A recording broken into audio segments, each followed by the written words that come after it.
तो सबसे पहले हम आपको 3 तस्वीर दिखाते हैं। तीनों तस्वीरों से आप वाकिफ हैं, तीनों सुर्खियों में बने हुए हैं। महिलाओं पर कमेंट को लेकर अनिरुद्धाचार्य और प्रेमानंद महाराज ने जहां महिलाओं के कैरेक्टर को लेकर सवाल उठाए हैं, वहीं साध्वी ऋतंबरा को सोशल मीडिया पर महिलाओं के अश्लील रील से दिक्कत है। हालांकि कुछ हद तक ये सही भी है, थोड़ी लगाम तो लगनी चाहिए, लेकिन कितना, इस पर बहस हो सकती है।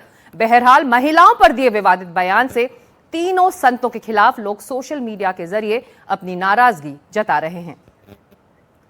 अनिरुद्धाचार्य, प्रेमानंद महाराज, साध्वी ऋतंबरा, तो ये 3 वो शख्स हैं जिनको लेकर सवाल उठ रहे हैं। कथा जाचक अनिरुद्धाचार्य इस बार कुछ ऐसा बोल गए हैं जो कहीं से भी किसी संत या कथावाचक के बोल नहीं हो सकते। एक के बाद एक लगातार महिलाओं पर विवादित बयान दे रहे हैं अनिरुद्धाचार्य, रुकने का नाम नहीं ले रहे। अनिरुद्धाचार्य ने अपने प्रवचन में इस बार एक तराजू का जिक्र कर दिया है और साथ ही महिलाओं को भी 2 कैटेगरी में बांट दिया है। सवाल यह है कि आखिर ये 2 कैटेगरी और तराजू का एक ऐसा मामला क्या है जिससे लोग भड़क गए हैं। हमारी ये स्पेशल रिपोर्ट। महिलाओं को लेकर कथावाचक अनिरुद्धाचार्य ने एक बार फिर विवादित बयान दिया है। इस बार तो उन्होंने एक तराजू का जिक्र कर दिया और महिलाओं को कैटेगरी में बांट दिया। कलयुग में सत्य नहीं, यदि कलयुग में सत्य बोलते हैं तो आपका विरोध करने लग जाएंगे लोग। कलयुग में आप किसी को कह दीजिए कि लिव इन में रहना गलत है तो आपका विरोध हो जाएगा, क्योंकि कलयुग में सत्य नहीं, आप सत्य नहीं बोल सकते। मैंने बोला तो सत्य कि आजकल कुछ लोग लिव इन में रह के गलत करते हैं, तो उसका मेरा विरोध किया लोगों ने, बड़े बड़े लोगों ने विरोध किया, क्योंकि सत्य पसंद नहीं है, इनको झूठ पसंद है। यदि इनके लिए कह दिया जाए कि आप लिव इन में रह रहे हैं, सही कर रहे हैं, अरे तो महाराज जी बहुत अच्छे, आप तो हमारा सपोर्ट कर रहे हैं, लेकिन यदि हम कह दें कि नहीं जी लिव इन में रहना गलत है, आप लोग ही बताइए लिव इन में रहना सही है कि गलत है?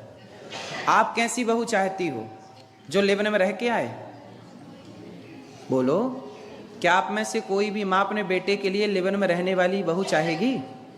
बोलो, नहीं चाहेगी। लेकिन आजकल हमने बोला कि लिव इन में रहना गलत है, तो हमारा क्या कर रहे हैं लोग? विरोध। कलयुग में आप वैश्या को वैश्या नहीं कह सकते, वो है तो वैश्या पर सुनना चाहती है कि मैं सती सावित्री हूं। घूमेगी अर्धनग्न पर सुनना चाहेगी कि हमें देवी कहो। देवी वाली हरकत हो आपकी तो आपको देवी भी कहा जाए।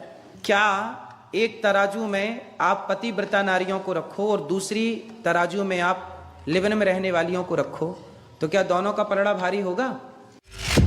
ये कोई पहली बार नहीं जब कथावाचक अनिरुद्धाचार्य ने इस तरह की भद्दी टिप्पणी की हो। पिछले दिनों उनका एक और वीडियो सामने आया था जिसमें उन्होंने प्रवचन के दौरान महिलाओं और लड़कियों को लेकर आपत्तिजनक बयान दिया था। अब लड़कियां लाते हैं 25 साल की, अब 25 साल की लड़की 4 जगह वो मुंह मार चुकी होती है, सब नहीं पर बहुत। और वो 25 साल की जब तक आती है तो पूरी जवान होके आती है।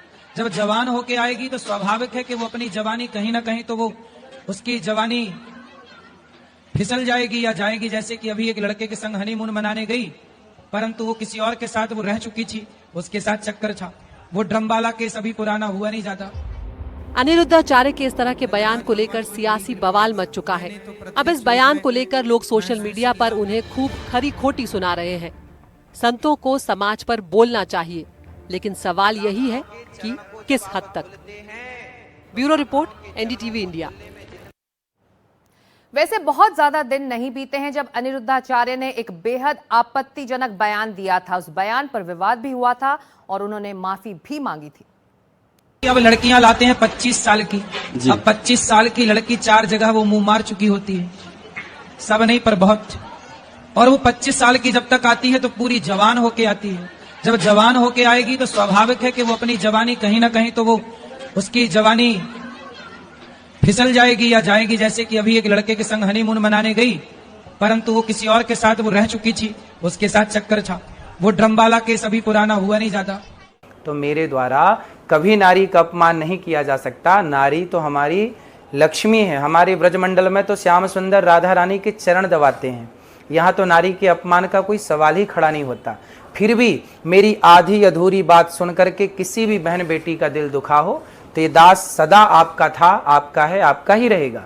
यदि आधी अधूरी बात सुन के आपका दिल दुखा तो मुझे क्षमा अवश्य करें।